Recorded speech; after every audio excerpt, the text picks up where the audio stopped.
예수님께서 지금까지 12제자를 양육하고 강하게 훈련시켰습니다. 예수님이 얼마나 훈련을 강하게 시켰는지 모릅니다.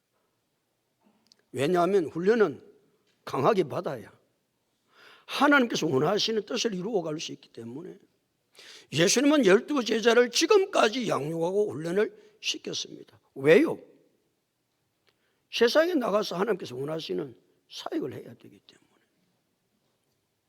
그 세상에 파송하기 전에 예수님은 12제자를 부르십니다. 불러 모으신 예수님은 모든 귀신을 제어하며 병을 고치는 능력과 권세를 제자들에게 다 주십니다. 사역을 감당해야 되니까. 그리고 예수님은 나가기 전에 3가지를 당부를 하세요. 그 첫 번째 당부가 아무것도 가지지 말라는 겁니다. 아무것도 가지지 말라는 말은 하나님만 전적으로 의지해야 된다. 하나님이 일을 할 때는 하나님만 전적으로 의지해야 하나님이 일을 할 수 있다. 하나님의 일은 그냥 아무렇게나 할 수 있는 게 아닙니다. 왜 하나님이 일을 하다가 하나님 일을 못하죠? 자꾸 나를 의지하는 거예요. 나를. 환경을 의지하는 거예요. 그러나 하나님이 일을 하는 사람은 예수님 당부 3가지를 하시거든요. 이 3가지 당부를 내 가슴에 신비에 새기지 아니하면 하나님 일은 절대로 못합니다. 첫 번째가 뭐하라? 아무것도 가지지 말라. 이 말은 하나님만 전적으로 의지하라는 겁니다. 우리 그래 합시다. 그래 내가 하나님 일을 하다가 일이 잘 안 된다. 그 말은 무슨 말입니까? 내가 전적으로 하나님을 의지하고 않고 있다는 증거입니다. 그게. 두 번째 당부는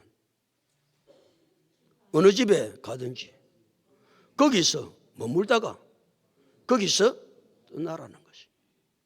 그 3가지 말씀을 주시는 거예요. 사역에 집중하라는 겁니다. 우리가 주님께서 맡기는 사역을 할 때는 사역에 집중해야 합니다. 찬양할 때는 찬양하는 데 집중해야 합니다. 할 때. 누가 안 왔나? 오늘 뭐 또 누가 안 왔나 안 왔나? 그래 찬양이 되겠어요? 찬양하는 사람은 오직 찬양에 집중하고 지휘자가 어떻게 지금 지휘를 하는지 거기에 집중을 해야 찬양이 될 거 아니에요? 집중해야 합니다. 두 번째는 자족해야 합니다. 하나님의 사역을 감당하기 위해서는 뭐 해야 된다? 자족을 해야 합니다. 세 번째는 거기서 머물다가 거기서 떠나라는 말은 감사라는 말입니다. 감사. 그러니까 하나님의 사역은 집중하지 아니하고 자족하지 아니하고 감사하지 아니하면 하나님의 사역이 된다 안 된다? 안 된다. 세 번째가 당부가 무엇입니까? 누구든지 너희를 영접하지 아니하거든 그 성에서 떠날 때 너희 발에서 먼지를 떨어버려 그들에게 증거를 삼으라고 하셨습니다. 그 말은 복음을 받아들이는 사람도 있지만 복음을 받아들이지 않는 사람도 있다. 우리 전도를 해보면 전도를 받는 사람도 있고 안 받는 사람도 있습니다. 전도를 받으면 기분이 좀 좋지요. 야, 내가 오늘도 전도했더니 놀라운 열매를 맺었구나. 그러면 복음을 안 받아들이면 어떻게 해요? 시무룩해가지고 목사님 전도하라 샀더만은 해도 돼도 안 하더만은 뭐 기분이 팍 상해가지고 전도하는 절대로 내가 전도하는 거 봐라 해도 안 되는데 뭐 그리고 돌이키라는 겁니까 예수님이? 속상해하라는 겁니까? 복음은 예수를 영접하면 구원을 받는 것만 복음이 아니고 복음은 예수를 영접하지 아니하면 뭐도 있다? 심판도 있다는 것이 복음입니다. 복음을 무엇인지 깨달아야 복음을 전하지. 복음은 내가 예수를 전했을 때에 예수를 받아들이는 것만 복음이 아니고 예수를 받아들이지 아니했을 때 심판이 있다고 증거하는 것도 복음이다. 그러면 복음을 받아들이지 않는 사람에게는 반드시 뭐가 있다고 복음을 전해야 된다? 심판이 있다고 복음을 전해야 합니다. 그러려면 복음을 전하는 내가 담대해야 되고 당당해야 그 말을 할 수 있습니다. 복음은, 전도는 구걸하는 게 아닙니다. 우리가 무슨 거지입니까? 당신 좀 복음을 받아들여 주세요. 뭐 거지예요? 복음은 받아들이면 구원이고 안 받아들이면 당신 심판받습니다. 이걸 딱 마음에 새기고 전도를 하러 나가라는 거예요, 예수님은. 그러니까 우리가 사역을 할 때 반드시 세 가지 예수님의 당부를 마음속 깊이 새겨야 된다. 그 첫 번째가 무엇이다? 안 적어놨나? 안 적어놔도 성경이 그대로 있다. 아무것도 가지지 말라. 두 번째는 어느 집에 들어가든지 거기서 머물다가 거기서 떠나라. 세 번째, 누구든지 너희를 영접하지 아니하거든 그 성을 떠날 때 발에서 먼지를 떨어버려 그들에게 증거를 삼으라. 좀 해석만 내가 한 것이지, 해석만. 그 말이 무슨 말인지 잘 못 깨달으니까. 목사는 말씀을 해석하는, 풀어서 잘 알 수 있도록. 답은 성경 그대로요, 성경 그대로. 다른 데 있는 게 아니에요. 다른 게 있는 게. 세 가지 당부를 딱 제자들이 가지고 각 마을에 두루 다니며 곳곳에 복음을 전하며 병을 고치는 놀라운 사역들을 제자들이 합니다. 이 사역은 누가 한 사역입니까? 예수님이 하신 사역이에요. 그러니까 예수님이 하신 사역을 제자들이 그대로 하는 거예요. 보여주신 대로, 훈련시킨 대로 각 마을을 두루 다니며 곳곳에 복음을 전합니다. 그 예수님이 하셨던 사역이요, 예수님의 제자들이 나가서 했던 사역이요, 오늘도 그 사역은 우리가 해야 될 사역이다. 다른 것을 하려고 하지 마세요.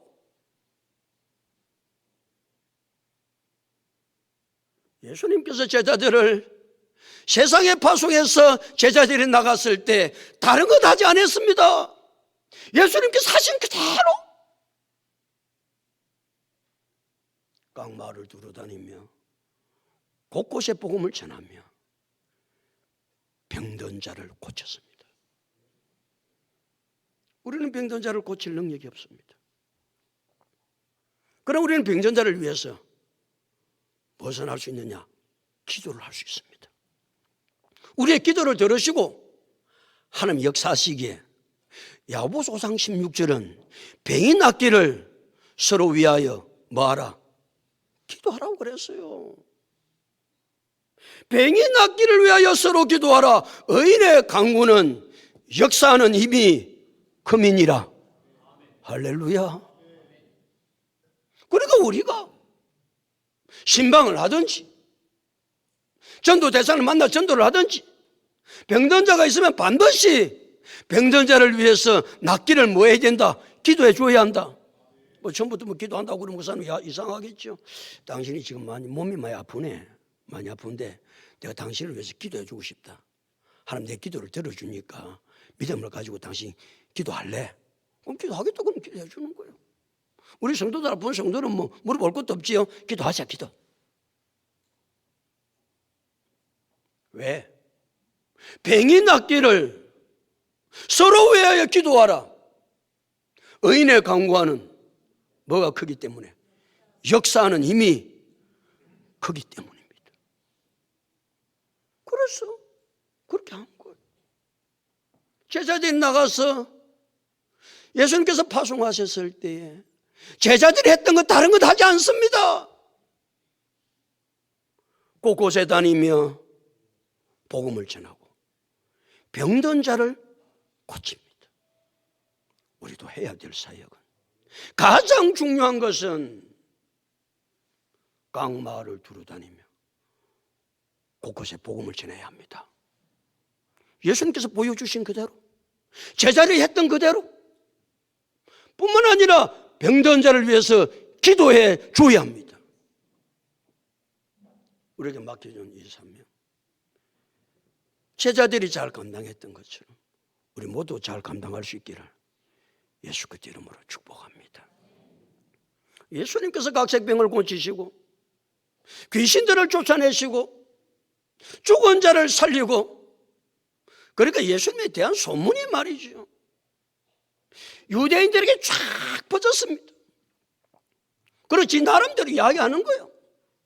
예수님에 대한 소문을 듣고 어떤 사람은 예수님이 세례 요한이다, 어떤 사람은 엘리야다, 어떤 사람은 옛 선지자 중에 한 사람이다. 분봉왕 헤롯이 예수님에 대한 소문을 들었는데, 헤롯은 딱 사로잡힌 게 세례 요한이 다시 살아났단다. 이 소문을 듣고 분봉왕 헤롯은 심히 당황했다. 정신이 나간 사람처럼 정신이 나간 사람. 왜? 자기가 세례 요한의 목을 베었기 때문인데, 자기가 세례 요한의 목을 베었는데 그 세례 요한이 다시 살아났다고 하니까 정신이 나갔어요. 큰일 났다, 큰일 나.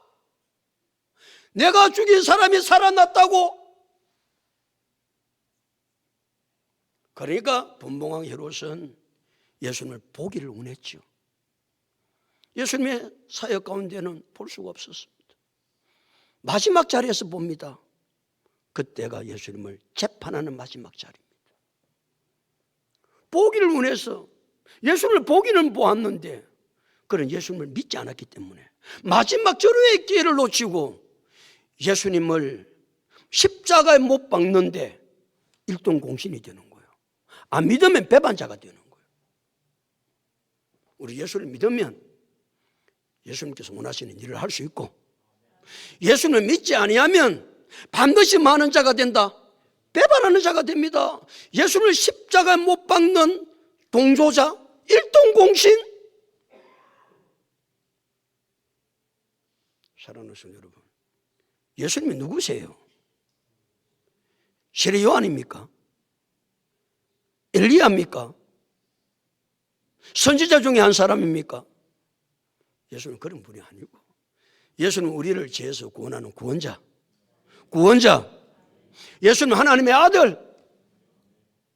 그러니까 예수님이 내 삶의 구원자여 하나님의 아들임을 믿고 주님께서 원하시는 놀라운 사역들을 이 세상에 나가서 넉넉하게 감당할 수 있는 우리 모두가 다 될 수 있기를 예수님의 이름으로 축복합니다.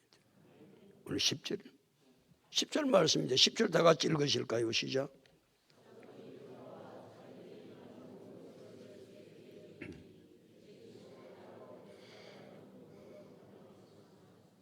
누가 돌아왔다고요? 누가 돌아와? 사도들이 돌아왔죠. 예수님께서 이들을 보낼 자는 그들이 누구라고 이야기했습니까? 9장 1절 다 같이 봅니다. 9장 1절 뭐라고 하고 예수님께서 그들을 보내? 9장 1절 다 같이 시작. 자, 예수님께서 누구를 불러 모았다? 12 제자를 불러 모았습니다. 불러 모을 때는 그들을 뭐라고 그랬다? 제자라고 그랬습니다. 그들이 사역을 마치고 돌아왔습니다. 그들은 뭐라고 그래요? 사도들이라고 그래요. 그러니까 제자들을 무엇이라고도 한다는 이야기요, 사도라고도 이야기한다는 이야기예요. 그러니까 성경에는 예수님의 12 제자 그러기도 하고 예수님의 12 사도라고 그러기도 합니다. 혼합해서 씁니다. 제자는 누구죠? 제자가 누구냐고. 내가 너무 어려운 걸 물었나? 제자가 누구예요? 스승의 가르침을 받는 사람 제자 아이가. 아이고 주여. 제자가 누군지도 모릅니까? 제자는 누가 제자라고요? 스승의 가르침을 받는 사람이 제자입니다. 그리고 우리가 예수님의 제자다 그 말은 예수님은 무엇을 받는다는 말입니까? 가르침을 받는다는 말이에요. 좀 더 예수님을 가르침을 받는다 그러면 너무 팽이하니까 예수님의 삶과 사역을 본받는 거예요. 이게 제자예요, 제자. 제자가 누구라고요? 또 앞에 그 이야기하면 안 된다. 뒤에 한 거 이야기해야 된다. 제자가 누구라고요? 예수님의 삶과 사역을 본받고 따르는 자가 제자입니다. 대답 좀 하세요. 여러분은 뭐가 되기를 원해요? 예수님의 제자가 돼야 돼요. 예수님의 제자. 예수님의 제자는 그냥 교회 왔다 갔다 하는 게 제자가 아니올시다. 예수님의 제자는 예수님의 삶과 사역을 본받고 따르는 자다. 우리는 지금도 뭐 되려고 여기 앉아있는 거예요? 예수님의 제자 되려고 앉아있는 거예요. 어떻게 하면 예수님의 삶을 내가 본받지? 어떻게 하면 예수님의 사랑을 본받지? 어떻게 하면 예수님의 영혼을 사랑한 것을 내가 본받지?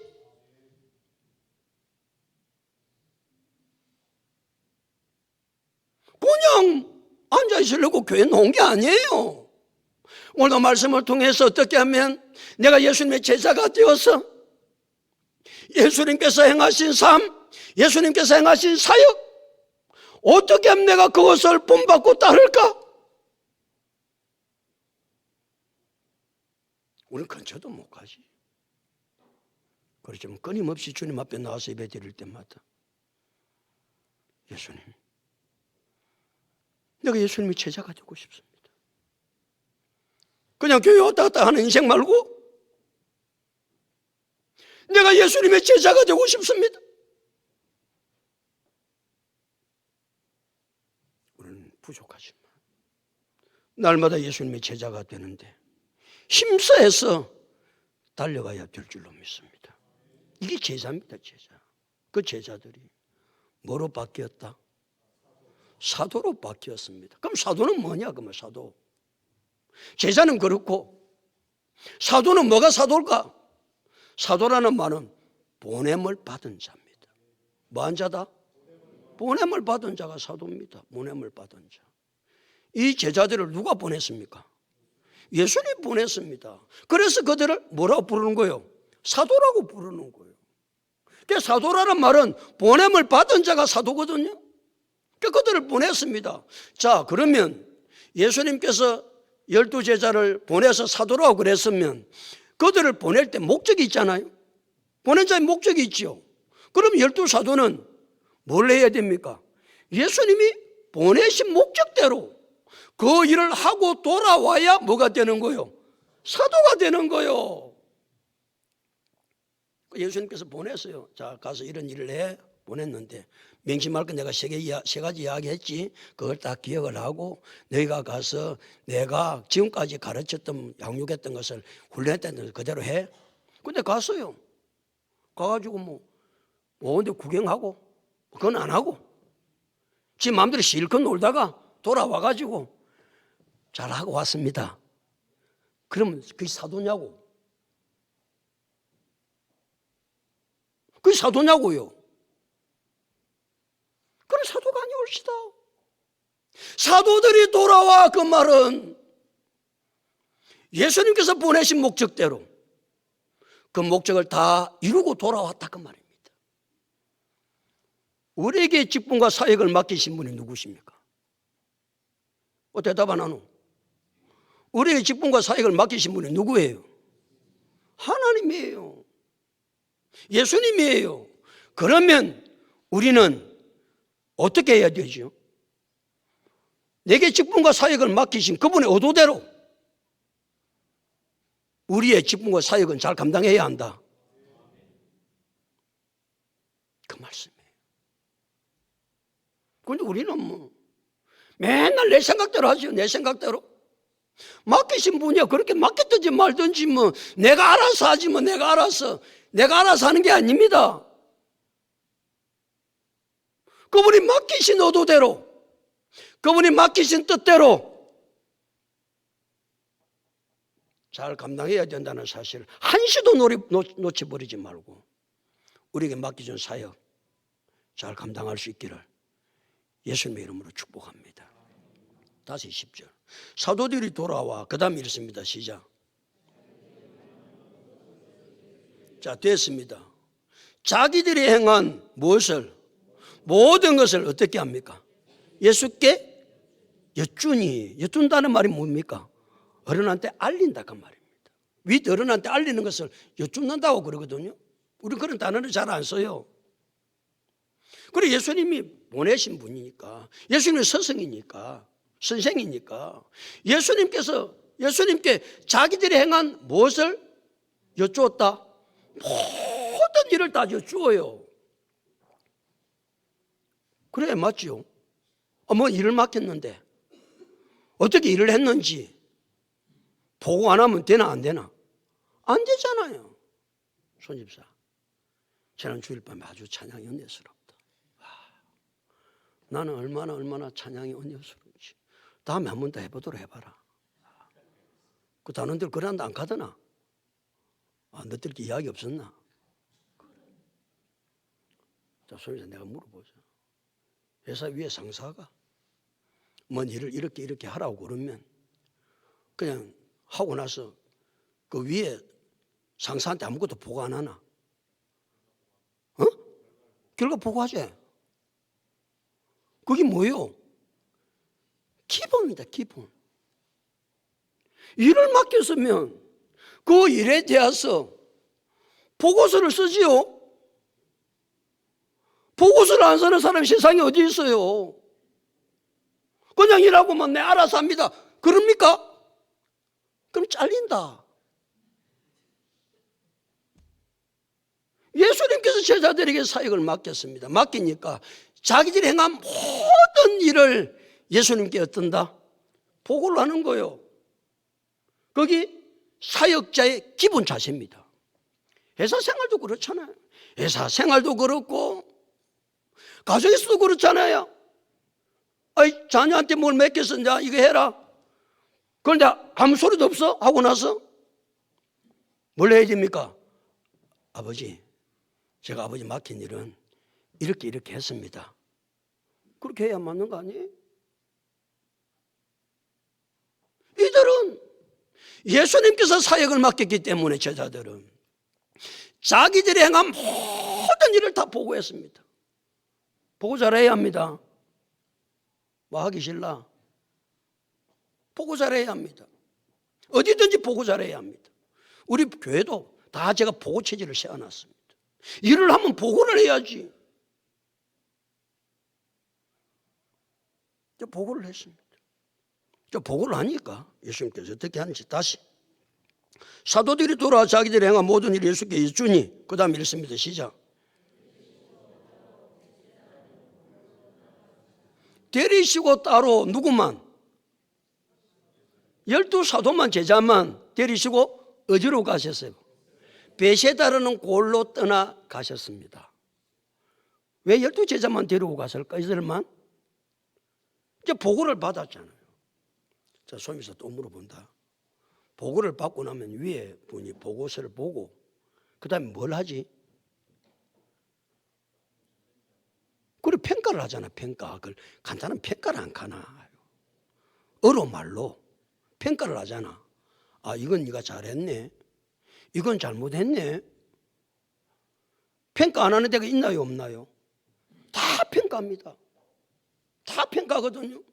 그러니까 예수님이 데리시고 따로 베세다 골로 떠나가신 것은 그들이 보고를 받고 이제 저들과 함께 뭐 하려고? 이 보고에 대해서 평가를 하고 싶은 거예요. 이건 잘했네. 이건 잘못했네. 이렇게 하면 안 돼. 그래야 평가가 되어져야 뭐가 있다? 발전이 있습니다.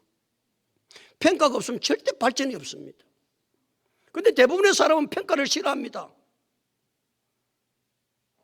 뭐 받기 싫어해가지고 잘못했다 하는 소리 듣기 싫어가지고 평가를 안 받아달라고 그래요. 그러나 그건 대단히 잘못하는 것입니다. 반드시 평가를 받아야 뭐가 있다? 발전이 있습니다. 리더자는 언제나 평가를 하고 그 평가에 대해서 잘했다 못했다 이런 것을 시정해야 된다. 그래야 그 사람이 더 성장하고 발전이 있는 거예요. 그래서 평가를 하고 싶어요. 그래 데리고 갔어요. 또 한 가지는 그들 데리고 가죠. 지금 얼마 동안 가서 사역을 했는지는 성경에는 기록되지 않아요.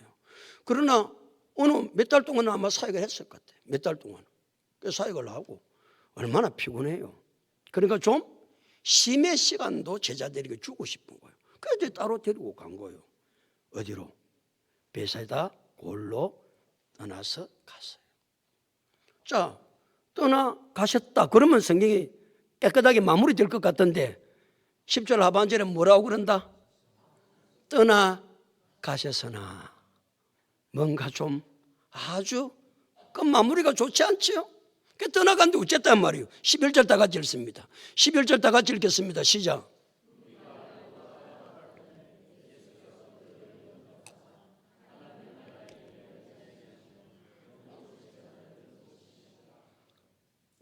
뭘 이제 예수님이 12제자하고 같이 말이지 오붓한 시간을 가지고 싶은 거예요. 보고한 것 이제 평가도 하고 좀 잘했다 못했다 또 발전적으로 나아가 앞으로 방향도 제시를 하고 또 좀 쉼의 시간도 가지고 걸려 그랬는데 누가 따라와서 무리가 알고 따라왔거늘 그랬거든요.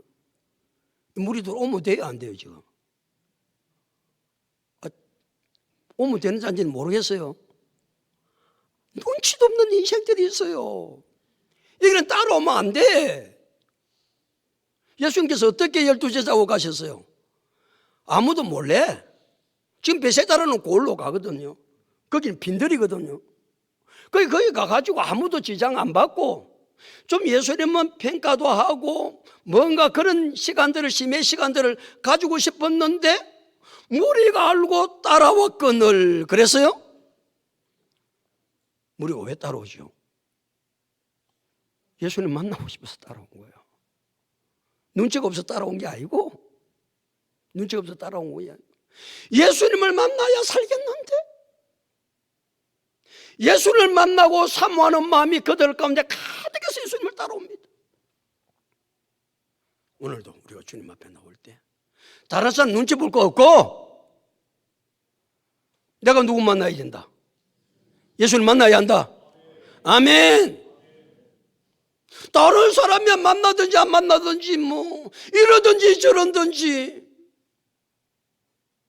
내가 예수를 만나야 살지. 내가 예수를 만나야 사는 거요. 그래서 예수를 만나고 싶어서 무리들은 따라. 예수님이 나타나면 무리들은 언제나 따라오거든요. 예수를 만나고 싶은 거예요. 말씀에 대한 사모함이 그들에게 많았습니다. 예수를 만나면 은혜를 받습니다. 예수를 만나면 은혜를 받으니까 은혜를 받지 않으면 살 수가 없으니까 우리는 하나님의 은혜를 받아야 삽니다.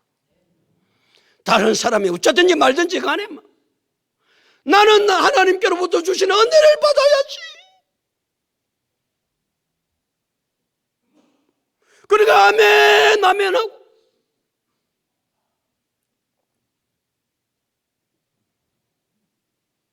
은혜를 받아야 삽니다. 예수님 만나야 삽니다. 말씀에 사로잡혀야 삽니다. 그래서 사모하고 무리가 찾아온 거예요. 예수님의 사역 속에 삶 속에 많은 무리가 찾아옵니다. 또 많은 무리가 떠납니다. 무리가 찾아올 때는 좋지만 떠날 때는 좀 사람 인간이기 때문에 마음이 섭섭하거든요. 그래서 예수님께서 제자들에게 요한복음 6장 67절 68절에서 이렇게 말씀하세요. 12제자에게 이르시되 너희도 가려느냐? 사람들이 가니까 예수님 12제자에게 물으시는 거예요. 너희도 가려느냐? 68절 시몬 베드로가 대답하되 주여 영생의 말씀이 주께 있사오니 우리가 누구에게로 가오리까? 그리고 우리는 절대로 예수님을 떠나지 않겠다는 거예요. 예수님의 수제자 베드로는 예수님께 뭐가 있으니까? 영생의 말씀이 있는데 하나님의 말씀에 영생이 있습니다. 그런데 말씀을 사모하지 않을 수가 있습니까? 떠날 수 있습니까? 다른 데 일부러 갈 수 있습니까? 생명이 여기 있는데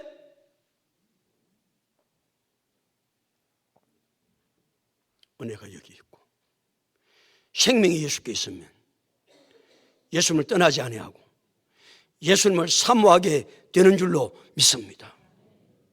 특별히 사모하는 자들에게 시편 107편 9절은 그가 사모하는 영혼에게 만족을 주시며 줄인 영혼에게 좋은 것으로 채워주심이로다.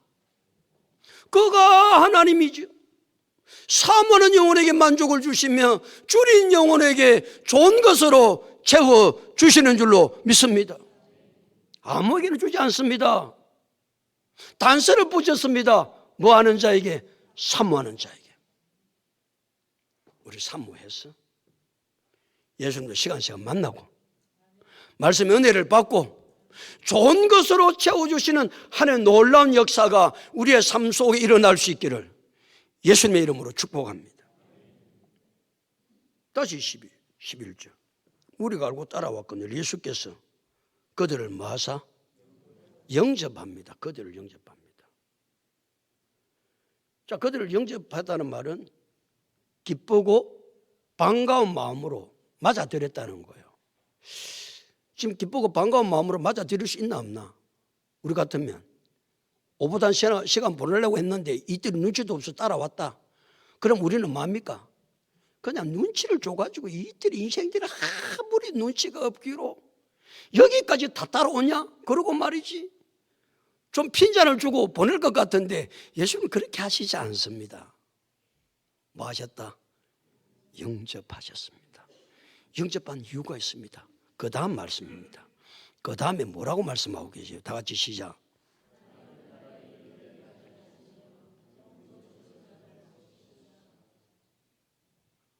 우선순위가 평가도 중요하지만 그보다 더 중요한 게 있음을 가르쳐 줍니다. 평가보다 오붓한 시간을 보내는 보다 예수님의 사역의 우선순위가 무엇입니까? 하나님 나라의 일을 이야기하는 겁니다. 하나님의 나라의 이야기. 하나님의 나라의 일을 이야기하시는 것보다 더 중요한 게 없습니다.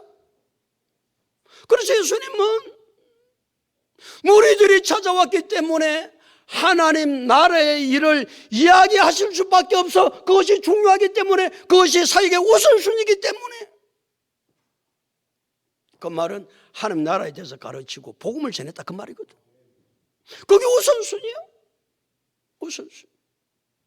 그래서 사도 바울은 믿음의 아들 디모데한테 마지막 디모데한테 편지를 쓰는 것이 디모데후서 4장 마지막 장이거든요. 그 4장 2절에 너는 말씀을 전파하라. 때를 얻든지 못 얻든지 항상 힘써라. 이게 우선순위인데 우선순위. 우리 성도들의 삶의 우선순위는 무엇이다? 복음 전하는 것이다. 아멘 좀 크게 하고. 내 삶의 우선순위가 뭔지를 좀 알고 살아야 돼요. 우선순위는 복음을 전하는 겁니다. 복음을 전할 때는 항상 따라다니는 게 있습니다. 병 고칠 자들은 고치는 일입니다. 그럼 우리의 힘으로 할 수 없으니까 항상 하나님 앞에 뭐한다? 기도한다. 의인의 강구는 뭐가 크다? 역사하시는 힘이 크다. 그래서 이제 막 사역을 하는 거예요. 무리가 얼마나 왔는지는 모르지만.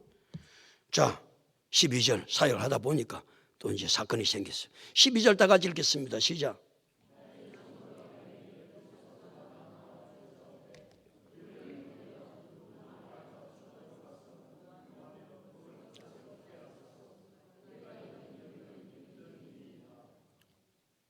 지금 시간이 어찌 됐다는 거예요? 날이 저물어 간다는 거예요. 그러니까 해가 질 때가 다 된 거예요. 그러니까 그 팔레스타인 지역은 해가 떨어지면 바로 캄캄해져요. 그러니까 해가 떨어지면 아무것도 못 하잖아요. 뭐 불이 있나요? 뭐가 있나? 아무것도 없으니까. 아무것도 할 수가 없으니까. 그러니까 예수님은 지금 뭐도 모르시는 거예요. 날이 저물어 가는 것도 모르고 지금 사역하는 거예요. 왜? 하나님의 나라에 대해서 말할 것이 너무 많거든요. 하나님의 나라에 대해서 그냥 가르치고 싶은 게 너무 많고, 또 누가 너무 많고, 병자가 너무 많고. 그러니까 하나님 나라에 대해서 복음 가르쳐야 되지, 복음 전해야 되지, 예수 복음의 능력을 전해야 되지, 병을 고쳐야 되지. 일이 많다 보니까 멎지는 줄도 모르고 사역을 하고 계신다. 날이 저무는 줄도 모르고 사역을 하고 계세요. 참 예수님, 이 땅에 오셨던 삶의 모습이에요. 뭐 좀 쉴 시간, 뭐 식사할 시간, 인자는 뭐 둘 곳이 없었다. 머리 둘 곳도 없었어요. 머리를 좀 편히 두고 잠을 잘 시간도 없었어요. 예수님은 날이 저물은 것만 보고하는 것이 아니고, 열두 사도가 여기는 지금 뭐라는 거예요? 빈들이라는 거예요. 빈들. 빈들이라는 말은 유할 것도 없고 먹을 것도 아무것도 없는 것이 빈들입니다. 지금 예수는 그것도 모르고 지금 사역하신다라고 하고 있는 거예요. 그러니까 열두 사도가 예수님께 여쭈는 게 있어요. 뭐 하자는 거예요? 성경에 그대로 보라고. 여짜오되 우리를 뭐 하자? 보내어 두루 마을과 촌으로 가서 유하며 먹을 것을 얻게 해야 안 되겠습니까? 예수님 지금 여기는 날이 저물어 갑니다. 지금 날만 저물면 움직이도 못합니다. 여기는 빈들입니다. 유할 곳도 없고 먹을 것도 아무것도 없습니다. 그러므로 무리를 보내어 두루 마을과 촌으로 가서 유하며 먹을 것을 먹도록 해야 안 되겠습니까? 이제 제자들이 말이 일반 상식이잖아요. 그래, 일반 상식의 말씀을 들었던 예수님이 그래, 내가 사역에 집중하다 보니까 날이 저무는지도 몰랐네. 큰일 났네. 빨리빨리 해, 빨리빨리 보내. 그러면 뭐 통할 낀데. 자, 예수님께서 뭐라고 하시는지 13절 다 같이 읽습니다. 13절 다 같이 시작.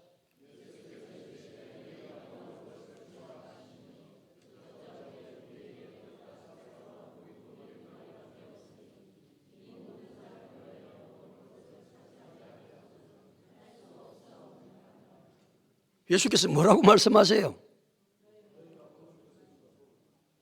이게 말이 돼요?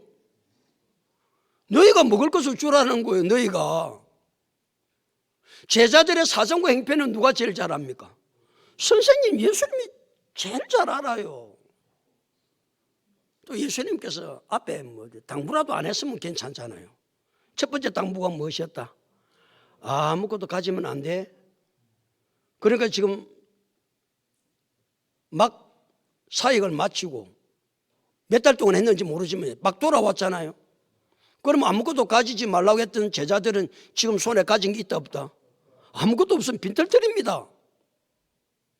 빈털털이에요. 그런데 예수님께서 제자들에게 뭐라고 말씀합니까? 너희가 먹을 것을 주라는 거예요. 또 제자들이 비축해 놓은 것이 없습니다. 특별히 제자들은 밥 한 끼 먹는 걸 누구 때문에 밥을 먹고 삽니까? 앞에서 우리 공부한 대로 누가? 여자들이 십시일반 예수님께로부터 은혜를 받았어. 어떤 사람 땅도 팔고 어떤 사람 집도 팔고 자기 있는 것을 팔아가지고 제자들의 예수님과 제자들이 사역을 할 수 있도록 후원을 해주어서 겨우 밥 한 술 먹고 있는 인생들이 지금 제자들입니다. 지금 그런 제자들에게 너희가 먹을 것을 주라고 그러니까 제자들의 대답이 두 가지로 불가하다고 말해요.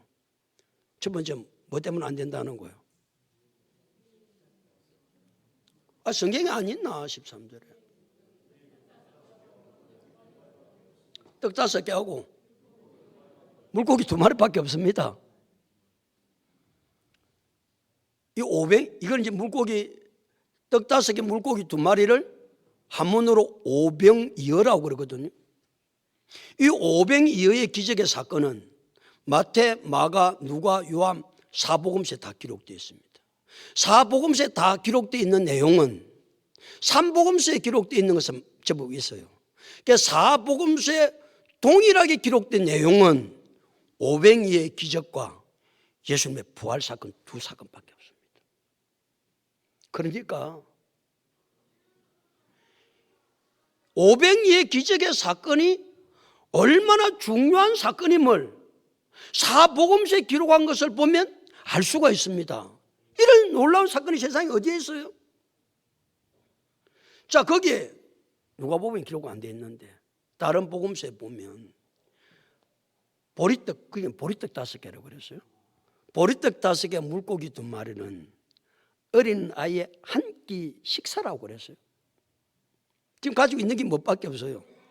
한 끼 식사밖에 없어요. 그런데 지금 예수님께서 그걸 가지고 제자들에게 나누어 주라고 하세요. 또 제자들이 불과한 것을 또 이야기해요. 뭐라고 이야기해요? 이 모든 사람을 위하여 먹을 것을 사지 아니하고서는 말할 수 없다. 할 수 없습니다. 우리는 할 수 없다. 사야 뭘 하지. 지금 아무것도 없는데, 보리떡 5개 물고기 2마리밖에 없는데, 또 다른 성경에는 얼마의 돈이 있어야 된다고 제자들이 이야기하는 200데나리온의 돈이 있어야 된다고 이야기해요. 1데나리온은 장정의 하루 품삯입니다. 요즘 품삯이 많이 올랐잖아. 20만 원 잡고 200데나리온이면 얼마의 돈이 있어야 이 사람들 먹인다는 거예요. 200데나리온 20만 원 얼마? 지금 돈으로 환산하면 4천만 원 있어요. 4천만 원. 4천만 원. 이 사람들이 얼마나 되는 사람이냐 12절에 14절에 설명하고 있습니다. 14절에 이 사람이 지금 얼마만큼 모였다고요? 남자만 5,000명입니다. 그리고 애들하고 여자하고 하면 다른 성경에는 2만 명 된다고. 2만 명. 자, 2만 명을 먹이려고 하니까 제자들이 계산해 보니까 얼마만큼의 돈이 있어야 이 사람들 조금 먹일 수 있다? 4천만, 200데나리온 하면 우리의 몸에 안 닿아오니까 얼마만큼? 4천만 원치 빵을 사야 된다. 이런 빵을 얼마나 많이 사봤어요? 100만 원치 사봤나? 4천만 원치 사야 된다니까 빵을? 또 돈이 4천만 원 있다 한들 지금 어디에 가서 지금 시대가 그 시대가 지금 시대만큼 뭐 빵 공장 확 돌려가지고 빵을 만드는 게 아니잖아요. 이 빵을 어디서 구해? 그래서 제자들이 뭐라고 했느냐? 할 수 없습니다. 예수님 뭐라고 말씀하시는데? 너희가 주라고 명령하시는데 제자들은 맙니다. 불가합니다. 안 됩니다. 내 행편 모르십니까? 나는 할 수 없습니다. 내 가진 거 모르십니까? 그런데 예수님께서 그렇게 말씀하신다고요? 이게 우리의 반응입니다. 예수님께서 말이죠. 지금 남자면 5,000명이거든요. 지금 빈들이거든요. 보리떡 5개 물고기 2마리만 가지고 있거든요. 그런데 예수님께서 제자들에게 너희가 먹을 것을 주라 말씀하셨을 때에, 명령하셨을 때는 이 일은 누가 하겠다는 거예요? 예수님 자신이 하시겠다는 거예요. 너는 뭐만 하면 된다? 믿고 순종하기만 하면 일은 내가 해. 이게 기독교입니다. 우리는 너 할 하나님께서 말씀하시면 뭐라고 그럽니까? 없습니다. 가진 게 없습니다. 그다음에 할 수 없습니다. 늘 우리의 반응입니다. 우리의 반응. 그런데 하나님께서 우리에게 그 말씀을 하라고 명령하시면 그 일은 누가 하시겠다는 겁니까? 하나님이 하시겠다는 거요. 대답 좀 크게 해보소서. 그래, 내가 할 거는 아무것도 다를 게 없어. 뭐 하기만 하면 된다. 믿고 순종하기만 하면 일은 누가 하신다? 하나님이 하신다. 이 반응을 보이고 나서 이제 예수님께서 50명에서 앉아서 할 때 떡을 떼서 나눠줄 때 순종하거든요. 그랬더니 2만 명이나 되는 사람이 어떻게 먹고 다 배불러 먹고 남은 조각을 12바구니에 거두니라. 이것이 역사입니다. 지금도 하나님은 우리의 삶들 가운데 하나님이 일하고 싶어 해요. 대답 좀 하소. 하나님을 얼마나 일을 하고 싶은지 모르세요? 하나님이 일을 할 수 있는 방법은 다른 방법이 없어요. 내가 뭐 하면 된다. 그 말씀을 믿고 순종하기만 하면 일은 누가 하신다? 하나님이 일하신다. 왜 내 삶 속에 하나님의 능력을 체험하지 못합니까? 하나님 능력이 없었습니까? 지금도 하나님 살아 계세요. 2000년 전에 베세다 강야에서 역사하셨던 하나님 지금도 역사하세요. 그런데 왜 하나님 능력을 체험하지 못합니까? 이유는 간단합니다. 내가 하나님의 말씀을 믿고 순종하지 않기 때문입니다. 사랑하는 성도 여러분, 하나님 지금도 일하고 싶으세요? 우리의 삶들 속에 하나님이 일을 하셨다고? 하나님 그 소리 듣고 싶으세요? 그런데 우리가 꼼짝을 안 해요. 하나님 말씀하시면 늘 뭐라고 그럽니까? 내 행편이 이래서 하나님 안 됩니다. 내가 뭘 할 수 있겠습니까? 못합니다. 할 수 없사옵나이다. 보리떡 5개, 물고기 2마리밖에 없습니다. 할 수 없습니다. 그 인생은 평생 하나님의 역사를 보지 못합니다. 우리 하나님의 전능하심, 일하심을 봐야 되지 않겠어요? 하나님의 일하심과 전능하심을 보려면 방법은 단 한 가지밖에 없다. 내가 하나님의 말씀을 믿고 순종하는 길밖에 없다. 순종하면 일은 누가 하신다? 하나님이 하신다. 그러니까 믿고 순종하는 사람이 늘 하는 말이 뭐예요? 이 일은 하나님이 하셨다. 하나님 영광 받아 주옵소서. 그러는 거 아니겠어요? 어떻게 살고 싶으세요? 그냥 지질이, 그냥 고생, 그러다 인생 마감하고 싶으세요? 오늘 예수님은 베세다 골 빈들에서 제자들을 통해서 예수님께서 어떻게 일하셨는가를 우리에게 보여주시고 싶은 거예요. 하나님이 일하실 수 있도록 우리가 삶을 살아야 되지 않겠어요? 하나님 아무데나 일하시지 않습니다. 많은 자에게 일하신다. 믿고 순종하는 자에게 일하신다. 믿고 순종하는 것은 안 되면 하나님 앞에 믿음을 달라고 기도를 많이 해야 돼요. 내 믿음 없음을 용서하여 주시고, 하나님 내게 다른 것보다 내게 믿음을 주옵소서. 그 기도를 많이 해야 되지 않겠어요? 그래서 믿고 순종해서 지금도 살아서 역사하시고 전능하신 하나님의 일하심을 우리의 눈으로 목도하고, 이 일은 하나님이 하셨습니다. 영광 돌릴 수 있는 우리 모두가 다 될 수 있기를 예수 그리스도 이름으로 축복합니다.